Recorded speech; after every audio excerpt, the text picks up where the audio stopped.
Here we are, Real Recovery Talk. I am your host, Tom Conrad. In today's episode, we've got Benjamin B. What's happening? First things first, thank you for tuning in on the podcast app, whichever one that you choose to use.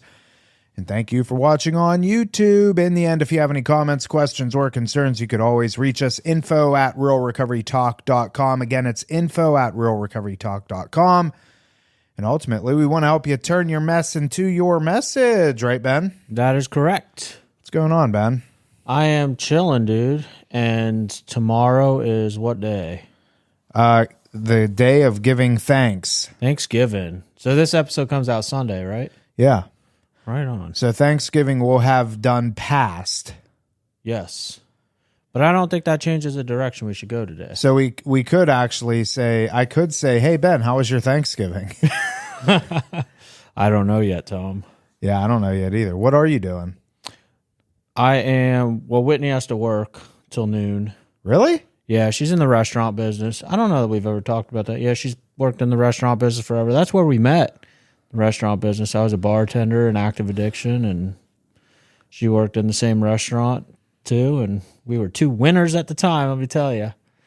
So do people actually go there and eat? Yeah, definitely, dude. It's a packed spot. She works at a spot called Kona Bay Cafe, which is what it is it's a breakfast spot.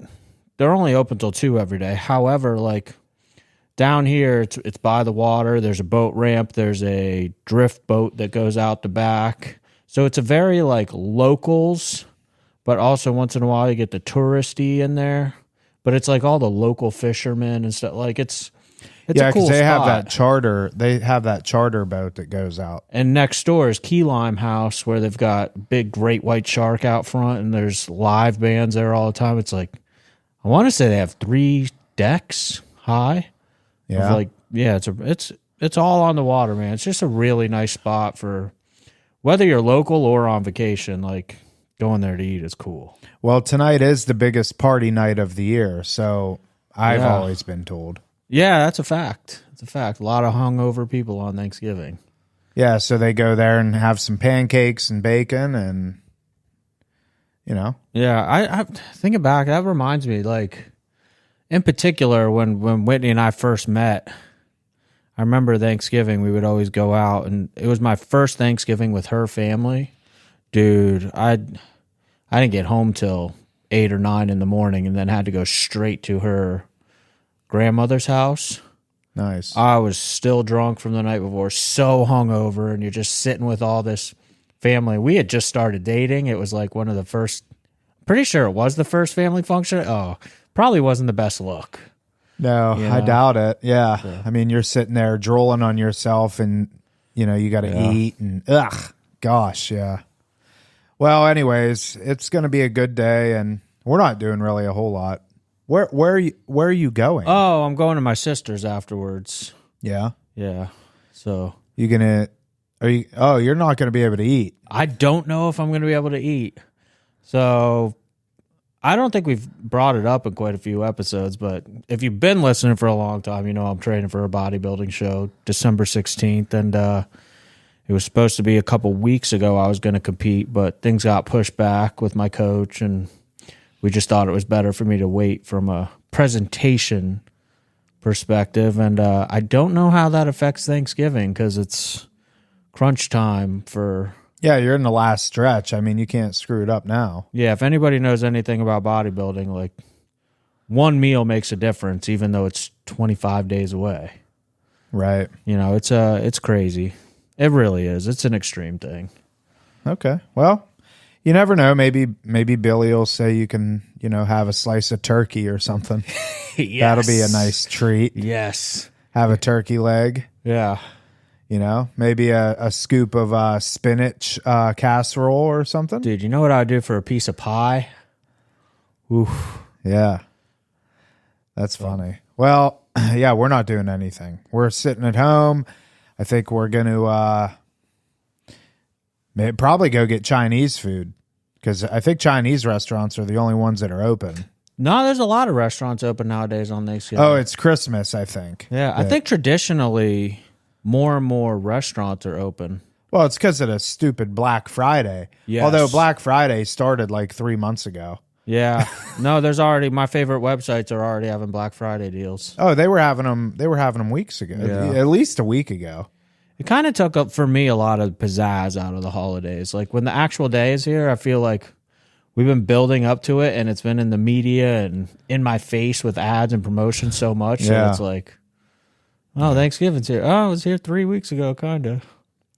Yeah, well, we're all about consuming, consuming stuff and consuming food. It's kind of what our society's built on is the more that you can consume, the better. So, we fall right in line, I guess. Yeah. So let's get into the topic. Tom has no idea what we're going to talk about. We were downstairs and came upstairs to record, and he's like, don't tell me what the topic is. And as generic as this is going to sound, it's Thanksgiving. I don't necessarily want to talk about what we're thankful for. Oh, boy. But the last 24 hours, for some reason, I've been really thinking about like our journey lately. Okay. Yeah. Let me come out and say this. I'm going to get mushy for a second, Tom. Oh, boy. I was actually going to do this privately, but I'll just do it on air here. All right. I was going to walk up to Tom earlier today, so I'm doing it now.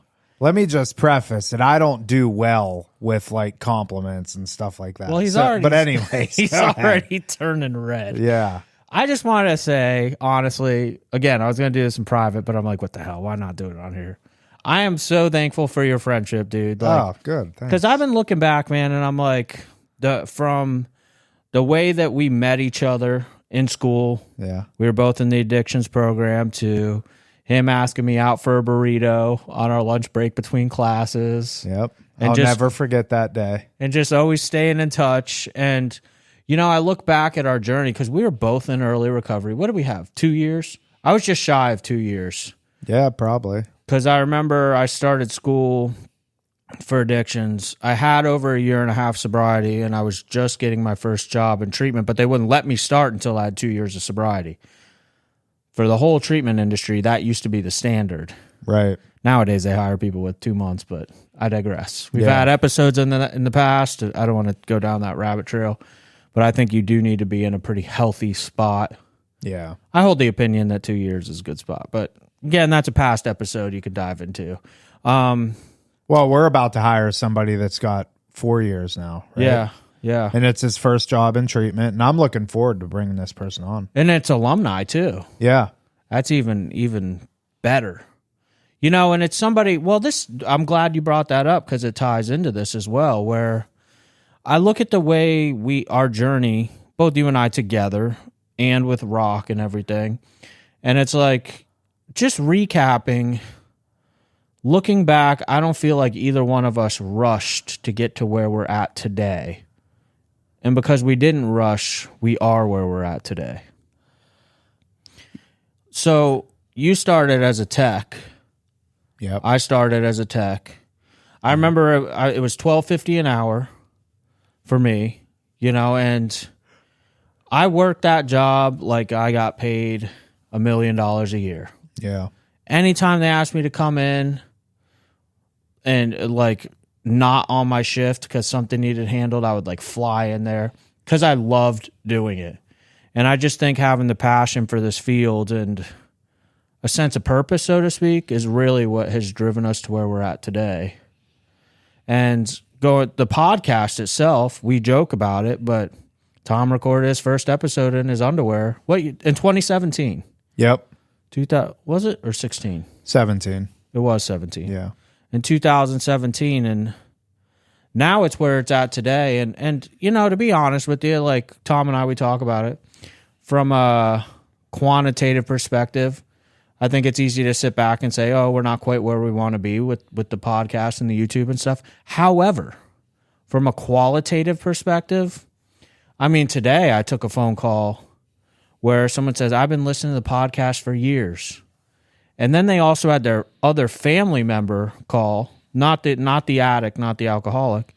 I'm going to have Aunt so-and-so call as well. And it's like, they've been listening to the podcast, they said, for quite a while.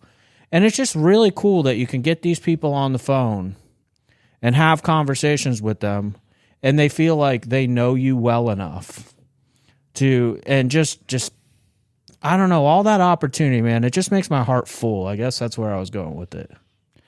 Yeah, I think that, the podcast has been something that for me in the very beginning just started off as an idea. And it obviously has morphed into much more than that. But, going back to what you said about not rushing to get to where we are. Yeah, I mean, there's a lot of truth in that. And I think that goes with any sort of endeavor. The more, not necessarily the slower that you go, but the more meticulous, the more calculated. Like everything that we've done has been very calculated. It hasn't been out of impulse, stuff like that, and I think it helps a lot in terms of the content side of things because we have 13 years of experience now. Mm-hmm. It's one thing to start a podcast on addiction and recovery when you have 3 months of sobriety. You don't really have that much in terms of education, I suppose. And I'm not saying that it's not a bad idea. It could be a very good idea, and I would encourage anybody, if you have any sort of skill set, a podcast is a good way to get that out, and there's always going to be consumers of it. I don't care what niche you're in. But in our specific situation, fast forward, even in 2017, I had 7 years of sobriety. You did too. We had 7 years worth of experience now that we're able to bring to this podcast. And then fast forward over another almost 7 years, we have an additional 7 years of experience. So everything that we talk about in this podcast has been it's been a culmination of collectively 26 years worth of experience in the addiction realm in some capacity. I think too, it's important. I don't necessarily know where we're going with this, but just to give a little background too, like at our failures over the years as well. There was a point in time with the podcast that we didn't record an episode for 6 months? Yeah. Probably. We just fell off with it, and I don't know what fire got lit under Tom, but all of a sudden one day he's like, we got to do this, we got to do it twice a week, and just never let up. And jumping on to YouTube, and really, I've watched Tom as well. This is the thing, and he does all our editing, the recording stuff. Like, I'll be straight up, I'm pretty clueless about it. And he's got like a little NASA setup over there. And it is very impressive that he went from this little tiny recording box that he could hold in the palm of his hand to, in my opinion, if you look at YouTube, I mean, everything from the way that the scene is set up to the quality of the recording to the editing it's pretty darn amazing. But it wasn't, it took him that time to learn that stuff. Yeah. If you look at the quality of the first videos till now, and when I talk failures as well, like I brought that up to touch on the 6 months we weren't doing it, but also like, I don't know, I won't go into detail necessarily, but Rock nearly closed his stores in 2019. Yeah. We were going out of business as a treatment center. Mm-hmm. And somehow, by just continuing to focus on doing the right thing, I think what really drove me in that situation was we still had clients here. And I've watched treatment centers, like, as a business, close their doors because they failed. And they literally just walk up and tell their clients on the last day, they're like, we're out of business. You got to leave today. And these people are in the middle of their treatment. I specifically remember, like, we had clients here and we're like, we're not going to make it. And I think the reason we made it is because we did everything that we could to make sure that the clients that were here still got the best care possible, regardless of we were going to be closing our doors. And then the doors just kept staying open another day, another day, another day. And then magically, all of a sudden, we're in this position where Rock survived and is thriving, and our reputation is really, really good. And that comes back to not rushing things, doing things with your heart and for the right reasons, and somehow we've been protected. And like going back to the whole Thanksgiving thing, like I'm so grateful for that. I don't know how we've gotten to where we are today. It's the whole thing's a miracle, especially if you look at it. If I rewind all the way back to me putting a needle in my arm 50 times a day to where I'm at today, I just want to make it clear to everyone, this didn't happen overnight. It happened through a lot of blood, sweat, and tears, a lot of lessons learned. And I think too, and this applies to life for the listeners, people in early recovery, families. Don't get us wrong here where, we do have discussions where like we feel like we have to force decisions and make impulsive decisions. But here's the funny thing about us, like Tom and I, for instance, will have discussions. We need to do this, we need to do that, and all these possibilities, but then we kind of just hang on and don't really do anything except keep putting one foot in front of the other, and things tend to fall in place. Yeah. And I think recovery's that way. I think life is that way. Just if things are getting tough, I just make sure I get out of the way. Does that make sense? Yeah, I mean it's the growth mindset that we have. There's been, and to give a little bit more context on the a little bit more context on 2019 when Rock almost closed. I mean, there were a lot of things that were taking place at that time that were out of Ben and I's control. And because I don't want people thinking that, we were still operating a very good treatment center. It's just some things were out of our control. Yeah, definitely. And now they're in our control, and here we are. Mm-hmm. We're doing well, and we got a great team of people here that I'm grateful for. I'm grateful for you. I'm grateful for everybody that's here. But if I look back over the years for myself, when I first came to Florida, I went into a program called Recovery Associates. And it was an IOP program, and I had gone there after I completed 45 days up in Jacksonville at Lakeview Health.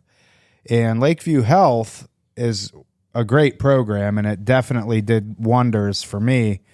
So I came to West Palm and went into Recovery Associates. And when I went to Recovery Associates, I met the owner. And this guy's name was Jim Rapp. And Jim Rapp was a retired New York City police officer, had 26 years of sobriety when we met. And he was just this guy that he always put the clients first. He always, cared for the clients in whatever ways that he could. He would drive to the halfway house that I was at every Saturday and pick a group of us up and take us to his home group and stuff like that. Well, I was the only one that was there religiously every Saturday. He would pick me up, we would go to his home group, and then we would go get breakfast afterwards, me, him, and a bunch of guys. And, it was that strong sense of community.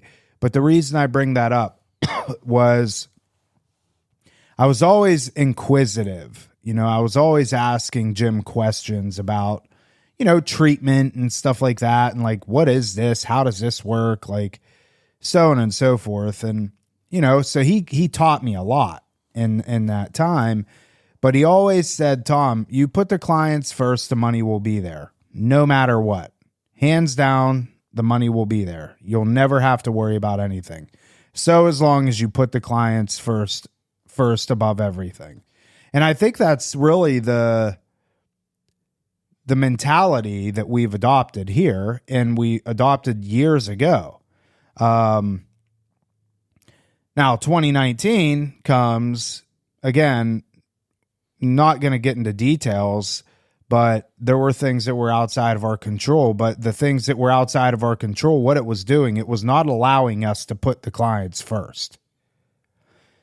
which in turn, I think, and being a man of faith and, you know, spirituality and stuff like that, I feel like God was doing for us what we couldn't do for ourselves, which was, I really firmly believe he was trying to humble us and say, okay, I'm closing the doors on this.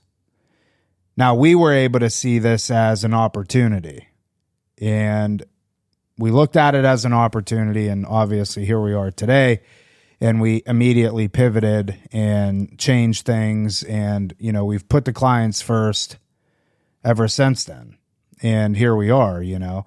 And as far as the podcast goes, I mean, same thing. Like, we don't ever come on here and tell you things that we haven't experienced ourselves.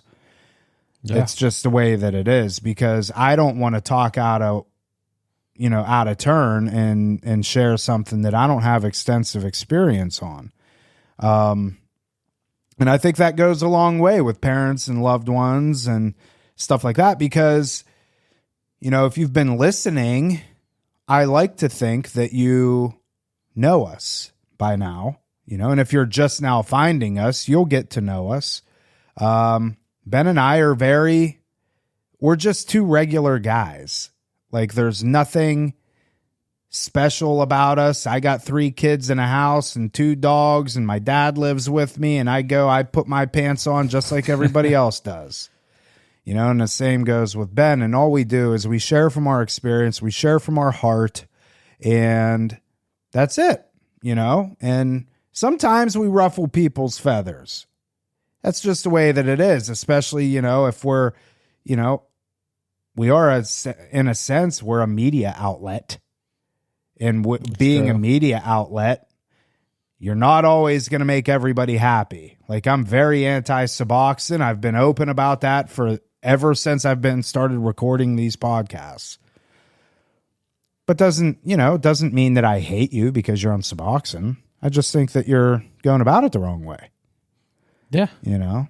And the gratitude aspect of it, like, if I wasn't grateful for everything that we have, our friendship and what we've built here at Rock and the podcast and everything, I wouldn't do it. I've gotten to a point in my life now to where it's like, if I don't enjoy what I'm doing, I'm not going to do it. You know, I will never go and do a job doing something that I don't enjoy doing. Hang on one second. So anyways, yeah, the gratitude aspect of, yeah, I wouldn't want to do anything that, you know, I don't want to do anymore. Yeah. You were just talking about enjoying what you do. And I think for me, what keeps me connected, because I literally, this was part of the conversation I just had with a lady earlier today. You know, she's like, you know, what is it about you all that makes you different? You know, because this somebody that's seen the podcast, feels like they know us. And for me, I just think, like, continuing to stay involved. Like, Tom and I are at the point where if we wanted to, we could probably close the door to our office, hide upstairs. The clients could come. You know, we could just record all day. But at the end of the day, like, it's for me. Sounds kind of nice, actually. Yeah. For me, it's making sure that I stay involved with the clients. Like, right. I think for him and for myself, running groups and continuing to do so is so important. Having that interaction with clients, you know, for me, continuing to sponsor guys in AA and everything that just for me too, I've started to tell families this on the phone when they call in and they're interested in their loved one coming to Rock. I tell them, the thing that makes us different, in my opinion, not that there's not other places that do this, but frankly, I don't know that I know of any. I can't think of any top of my head, but I tell them, like, only Tom, myself, and Destiny answer the phone. And the thing is our clients are going to see the 3 of us every day. We're not in some call center off somewhere. And I think for me, keeping a sense of responsibility, like, when I get to know a family on a phone call, mom is sending their son to us, and, like, I feel like I have a relation. There's a sense of responsibility. I have to make sure that their kid is okay. Right. You know, and same thing goes even with the YouTube and the podcast, where, like, when somebody calls me and they say, I feel like we know you already, I'm like, it's like it creates a sense of responsibility within me to not be a hypocrite, because like Tom was saying, we're not perfect. We're human beings, you know? And I kind of touched on some of our failures and mistakes of the past, and so is Tom. But at the same time, doing our best to be true to what we present to the world, especially on YouTube. I mean, how often on social media do they talk about, especially with like Instagram, for instance? What's some of the stuff they say about Instagram where people's lives, they present a certain way, this glamorous life, and then in the background, their life sucks. Yeah. And they're miserable people. Like for us in the space that we're working in, I feel like it's so important to, you know, stick to what we're presenting through the podcast and YouTube. Like we gotta stick to those principles. We gotta stick to that. I don't want to call it a facade because it is real. Does that make sense? Yeah, no, you don't want to be somebody we're not. Yeah, I don't want to get on there, get on here and record and pretend, you know. And Tom was talking about our experiences earlier, where I'm so grateful for all the experiences I've had. Again, going back to putting a needle in my arm 50 times a day, losing custody of my kid, you know, ending up in jail, overdosing. All that stuff that happened has gotten us to where we're at today. Every single mistake. Yeah. Yeah, I would say the same. I mean, I'm grateful for everything too. The DUIs, the loss of relationships, the withdrawals, all that stuff. Yeah. That was good, Ben. I'm grateful for you. Thanks, dude. Yeah. Thanks. That was a good episode. Gonna get ready and, you know, give some thanks tomorrow. And then back to the grind. I'm done being thankful after tomorrow. Just kidding. Anything else? No, it's I don't know why I'm bringing that. Well, I do because I care, but yeah, it's also interesting. Like for instance, Whitney totaled her car Saturday morning on her way to work. The lights were out at High Paluxo and Congress. Totaled her car, and you know, it's just nice being in recovery and life being more manageable today. We're like, oh yeah, imagine if she would have done that when you guys were ripping and running. oh dude, it would be the end of the world. Now, don't get me wrong, it makes things tough. Where like it's trying to figure out, all right, what do we do for the other? Because having two kids, like in today's society, with me having to work, her having to work, you know, we need two vehicles in our life to make everything happen that happens. Kai getting off to kindergarten, Weston getting off to the middle school, like the football practices, all that stuff. It's a lot, man. But when things like that happen today, they're manageable. They still suck, but it's like I'm just grateful to be in a spot in my life too where when life happens, life on life's terms, it's like, oh well, we'll get a handle, and it's not worth taking a drink or a drug over. What's the line? We intuitively can handle situations that used to baffle us. Yeah, man, Tom dropping them Boom. AA lines. Yeah, get ready. Oh, my button didn't work. Oh well. That was a button. Oh, really? Yeah. You got all those programmed now? Evidently not. So I want to bring something up real quick before we wrap up. Some exciting news. You don't know what I'm about to say, do you? No idea. We're bringing somebody else onto the podcast more regularly. Oh, all right. Who? I know who. I'm asking you, though, first. So here's what's happening moving forward. A good friend of ours, Ben and I, we're good friends with a lady, and she's a doctor. And she is board certified in internal medicine. She is an addictionologist, and she's all around cool as hell. She's been really good friends of ours for multiple years. Mm-hmm. And we're going to start bringing her on the podcast more regularly because I think there's a lot of credibility that comes with a doctor. Point blank, period. People like to hear doctor. And she knows a lot of the stuff in terms of the medical side when it comes to addiction that you and I can't speak to because we're not doctors. Or we could speak to it, but then we have to say, oh, by the way, we're not doctors, but now we actually have a doctor. Yeah, facts. And like Tom said, she is cool. We always talk about that on the podcast. Like recovery for people has to look cool. Yeah. And, you know, she's not your typical doc. She's our medical director here. Yeah. I think we should say that, and has been for years. I don't 7 even know. years now, 6 years. Has it been that long? Yeah. Yeah. But she's our age. Yep. Competed in the CrossFit games. You know, she's has a CrossFit gym at her house, like a legit. Yeah, she's just, well, I mean, and we'll let her kind of share her story, but in a nutshell, she grew up in Southern California. She's a snowboarder, she's a surfer, she's a outdoors girl, super into fitness, and went to school to be a doctor. I wouldn't put her in doctor. No. Like it just, yeah. No, but she's super smart, and she's an addictionologist, and those are hard to come by. Yeah, and we probably do need to talk a little bit more about mental health on the podcast as well.